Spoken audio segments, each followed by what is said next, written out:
मैं रेनू। आज हम करेंगे कक्षा 12 की कविता पतंग। आलोक धनवा जी की लिखी हुई किताबों का एकमात्र संग्रह का हिस्सा है पतंग। ये एक लंबी कविता है और जिसके तीसरे भाग को इस पाठ्य पुस्तक में शामिल किया गया। पतंग के बहाने इस कविता में कवि ने बाल सुलभ इच्छाओं का, जो एक बचपन में एक बच्चे की मन की इच्छाएं होती हैं, उसकी जो उमंगें होती हैं, उसका उत्साह, उनका सुंदर चित्रण किया। बाल क्रियाकलापों एवं प्रकृति में आए परिवर्तन को अभिव्यक्त करने के लिए कवि ने इस कविता में सुंदर बिंबों का उपयोग किया है। पतंग बच्चों की उमंगों का एक रंग बिरंगा सपना है और आसमान में उड़ती हुई पतंग ऊंचाइयों की वो हदें हैं जिन्हें बालमन छूना चाहता है और उनके पार जाना चाहता है। इस कविता में कवि ने शरद ऋतु का वर्णन किया है। शरद ऋतु जो सावन मास के बाद भादो का मास आता है और भादो के बाद शरद ऋतु का प्रारंभ होता है, तो उसका जो शुरुआत है उसका वर्णन किया कि ये एक शरद ऋतु का चमकीला इशारा है। तितलियों की रंग बिरंगी दुनियाएं हैं, दिशाओं के मृदंग बजते हैं और उसी समय छतों के जो खतरनाक किनारे हैं, उन कोनों से गिरने का भय बच्चों के अंदर बिल्कुल भी नहीं होता और यदि वो गिर भी जाते हैं तो वो अपने उस भय पर विजय पा जाते हैं। फिर गिर गिर कर संभलते हैं और पृथ्वी का हर कोना खुद ब खुद उनके पास आ जाता है। और बार बार नई पतंगों का सबसे ऊंचा उड़ाने का हौसला। फिर अंधेरे के बाद, क्योंकि जो भादों का मास है, सावन के महीने में बहुत तेज़ बौछारों के साथ बारिश होती है और उसके बाद भादों का मास शुरू होता है, भाद्रपद शुरू होता है। तो सावन मास में जब बारिश होती है वो तेज मूसलाधार बारिश होती है और काले बादल होते हैं, अंधेरा चारों ओर छाया रहता है। और उसके बाद भादों का मास और उसके बाद शरद ऋतु जब आती है तो बिल्कुल साफ सवेरा होता है और उसी का वर्णन कवि ने यहाँ पर किया है। देखते हैं अब इस कविता को। सबसे तेज बौछारें गई भादो गया, कि सबसे तेज जो बारिश होती है सावन मास भादो के मास में, वो भादो का मास भाद्रपद अब चला गया है। सावन के बाद आने वाला भाद्रपद अब चला गया है। सवेरा हुआ, कौन सा सवेरा? शरद ऋतु का सवेरा। और ये सवेरा कैसा है? उजाले से भरा हुआ। किस उजाले से भरा हुआ? उत्साह के उजाले से भरा हुआ। और अब उस शरद ऋतु को कवि ने यहाँ एक बच्चे का रूप दिया है और उसका वर्णन किया कवि ने कि खरगोश की आंखों जैसा लाल सवेरा। जो खरगोश की आंखें होती हैं वो बिल्कुल लाल रंग की होती हैं और वही लाल रंग की कवि ने बताया है कि लाल रंग की जो आंखें हैं, मतलब जो सुबह का सूर्य उदय हो रहा है वो बिल्कुल लाल रंग की लालिमा लिए सफ़ेद आसमान में बिल्कुल चमकीला निकला हुआ दिखाई दे रहा है। शरद आया पुलों को पार करता हुआ। कवि ने अब यहाँ शरद ऋतु को एक बचपन का या एक बालक का रूप दे दिया है। जिस तरीके से शरद ऋतु पुलों को पार करता हो, मतलब एक लंबा समय पार करके ये ऋतु आई है। शरद ऋतु कि पूरा एक वर्ष के बाद ये ऋतु आई है। तो शरद ऋतु को यहाँ एक बच्चे का रूप कवि ने दिया है। उसका रूप देते हुए कवि कहते हैं कि जैसे मानो शरद रूपी जो बालक है वो पुलों को पार करता हुआ आ रहा है अपनी नई चमकीली साइकिल तेज चलाते हुए। कि जिस तरीके से हम ये चमकीली साइकिल कहा उन्होंने, जो नया सूर्य उदय हुआ है और चारों तरफ चमक है, रोशनी है, उजाला है और अपनी उसी नई चमकीली साइकिल को चलाता हुआ ऐसा लग रहा है कि मानो खरगोश की आंखों जैसा बिल्कुल लाल सूरज जो उदय हुआ है वो शरद रूपी बालक अपनी चमकीली क्योंकि चारों तरफ सूर्य की किरणें चमक रही हैं, उस चमकीली साइकिल को तेज चलाते हुए, घंटी बजाते हुए, जोर जोर से घंटी बजना कि जो चारों तरफ मधुर ध्वनियाँ इस समय वातावरण में होती हैं उसका वर्णन कवि ने किया। घंटी बजाते हुए जोर जोर से चमकीले इशारों से बुलाते हुए कि जब हम देखते थे बचपन में कि गांव में कभी कोई मदारी आता था या फिर कोई खेल तमाशे दिखाने वाला आता था, तो वो क्या करते थे, घंटी बजाते थे अपनी साइकिल की, इशारे करते थे बच्चों की तरफ, तो सभी बच्चे वहाँ इकट्ठे हो जाते थे। और वही कवि ने यहाँ वर्णन किया कि वो अपनी घंटी बजाते हुए जोर जोर से घंटी बजा रहे हैं और वो चमकीले इशारों से बुला रहे हैं किसको, पतंग उड़ाने वाले बच्चों के झुंड को, क्योंकि ये समय कौन सा है, पतंग उड़ाने का समय होता है। तो पतंग उड़ाने वाले बच्चों के झुंड को, झुंड जो ग्रुप होता है, कि पतंग उड़ाने वाले बच्चों के उस समूह को वो बुला रहे हैं चमकीले इशारों से बुलाते हुए, और आकाश को इतना मुलायम बनाते हुए। आकाश को मुलायम बनाने से मतलब है कि आसमान में बादल बिल्कुल स्वच्छ होते हैं, कोमल होते हैं, और वातावरण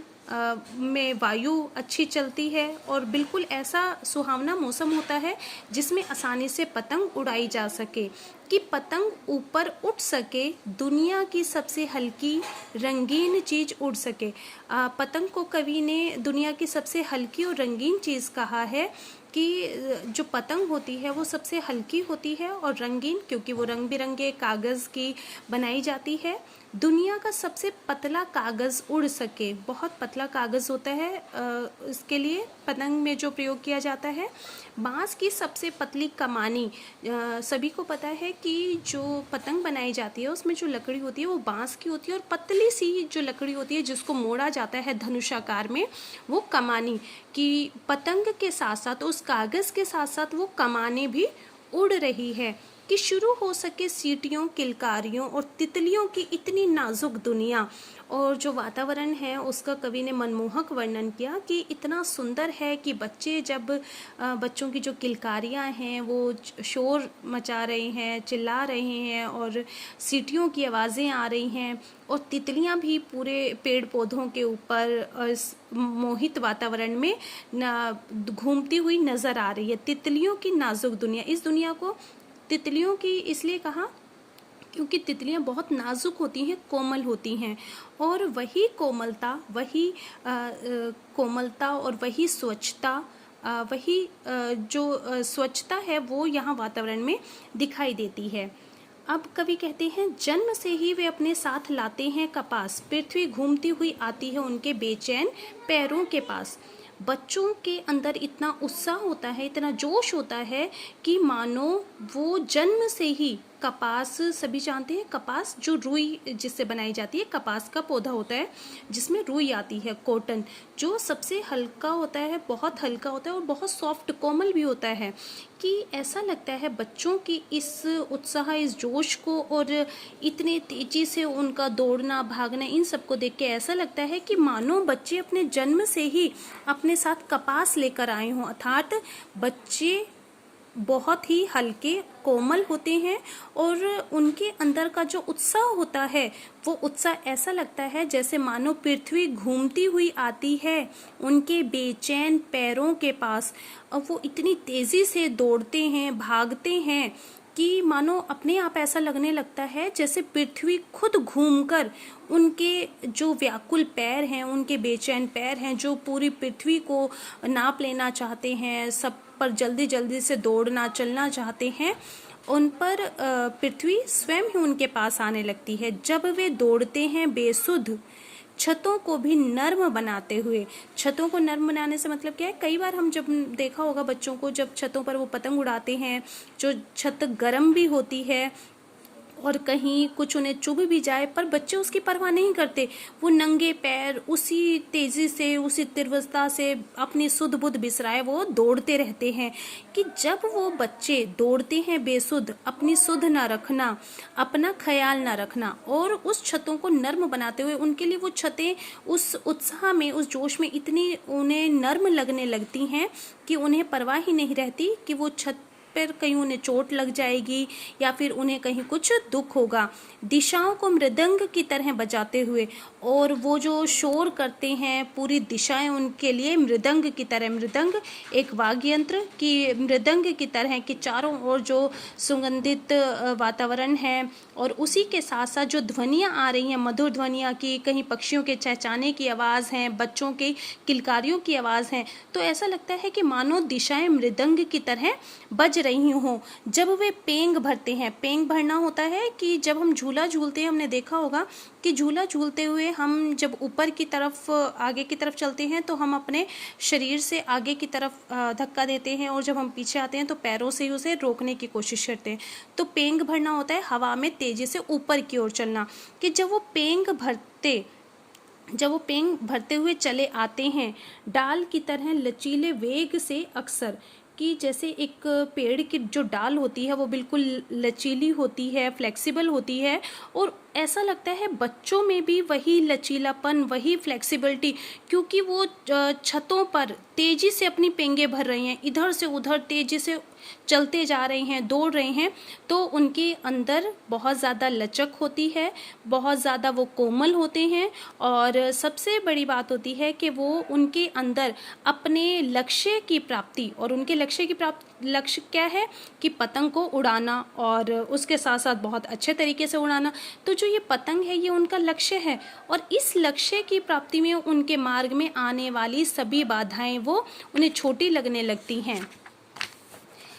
छतों के खतरनाक किनारों तक उस समय गिरने से बचाता है उन्हें सिर्फ उनके ही रोमांचित शरीर का संगीत। और कई बार ऐसा होता है जब वो पतंग उड़ा रहे हैं तो पतंग उड़ाते उड़ाते उन्हें अपने बिल्कुल बेसुध हैं, वो अपना ज़रा सा भी ध्यान वो नहीं करते, और छतों के खतरनाक किनारों तक वो पहुंच जाते हैं अपनी पतंग को बचाने के लिए, दूसरों की पतंग को काटने के लिए। और ऐसा लगता है कि उस समय उन्हें गिरने से जो वो बच जाते हैं, कि छतों के बिल्कुल किनारे तक पहुंच गए, लगा अभी गिर जाएंगे, फिर भी वो बच जाते हैं। तो ऐसा लगता है कि मानो उन्हें जो गिरने से बचा रहा है ये उनके शरीर का ही जो उनका शरीर में रोमांच भरा रहता है, जोश भरा रहता है, उत्साह भरा रहता है, उसी का संगीत होता है, जिसके कारण वो गिरते गिरते बिल्कुल बच जाते हैं। पतंगों की धड़कती ऊंचाइयां उन्हें थाम लेती हैं महज एक धागे के सहारे। और ऐसा लगता है कि जो पतंग उड़ रही हैं, जो उसकी जिन ऊंचाइयों पर वो पहुंच गए हैं अपने लक्ष्य को प्राप्त करने के लिए, लगता है वो एक धागे के सहारे ही उन्हें रोक लेती है, गिरने से बचा लेती है। और लगने लगता है कि जैसे उन पतंगों के साथ साथ जो पतंग उड़ रही हैं, उन पतंगों के साथ साथ वो अपने आप को भी उड़ता हुआ महसूस करते हैं। अर्थात जब बच्चे अपने लक्ष्य की प्राप्ति की ओर अग्रसर होते हैं तो वो उस लक्ष्य प्राप्ति में पूरी तरह से मग्न हो जाते हैं अपने रंध्रों के सहारे। रंध्र कहते हैं छिद्रों को, जो शरीर के रोमकूप होती हैं, कि ऐसा लगता है कि जैसे उनके शरीर के जो छिद्र हैं, रोमकूप हैं, उनमें भी हवा भर गई है, और वो उसी से उस पतंग के साथ साथ उड़ते जा रहे हैं, और गिरने से वो बच भी जाते हैं। अगर वे कभी गिरते हैं छतों के खतरनाक किनारों से, और कई बार ऐसा होता है कि वो कई बार खेलते खेलते गिर भी जाते हैं, बच नहीं पाते, तो भी देखिए उनके अंदर का जो जोश है, उत्साह है, वो कवि ने उसका वर्णन किया कि अगर वे कभी गिरते हैं छतों के खतरनाक किनारों से, अगर वो कभी छतों के खतरनाक किनारों से गिर भी जाते हैं और वो बच जाते हैं, तब तो और भी निडर होकर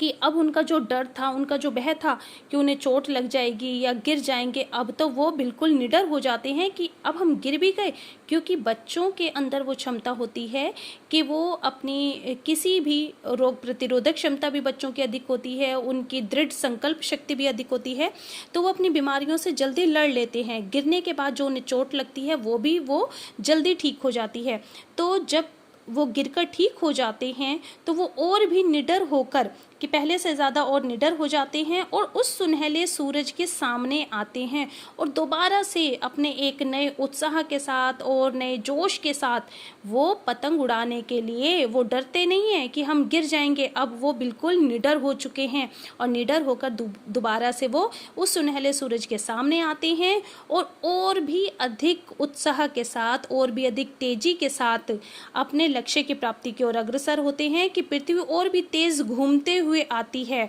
उनके बेचैन पैरों के पास। और अब लगता है कि जैसे उनके निडर होने पर पृथ्वी भी स्वयं ही और तेजी से घूमने लगी है, अर्थात वो छतों पर अब और तेजी से दौड़ने लगते हैं, भागने लगते हैं, अपने लक्ष्य प्राप्ति की ओर अग्रसर होते जाते हैं। बच्चों, इस कविता में कवि ने पतंग के माध्यम से दिखाया कि जो युवा वर्ग है हमारा, और जो भारत का, किसी भी देश का जो भविष्य है, वो भविष्य बच्चों के हाथ में ही है। और जब वो अपने लक्ष्य प्राप्ति की ओर अग्रसर होते हैं तो उनके मार्ग में आने वाली बाधाएं उन्हें बहुत ही तुच्छ लगने लगती हैं, और वो उन सारी बाधाओं को पार करते हुए, और कभी अगर वो किसी बाधा में फंस भी जाते हैं तो उसके बाद वो और भी ज़्यादा निडर हो जाते हैं, और ज़्यादा उत्साह के साथ वो अपनी उस लक्ष्य को प्राप्त करने का प्रयास करने लगते हैं, और वो उस लक्ष्य को संपूर्णतः प्राप्त भी कर लेते हैं अपनी दृढ़ संकल्प शक्ति के साथ। धन्यवाद बच्चों, मुझे आशा है कि आपको ये समझ में आ गया होगा। धन्यवाद।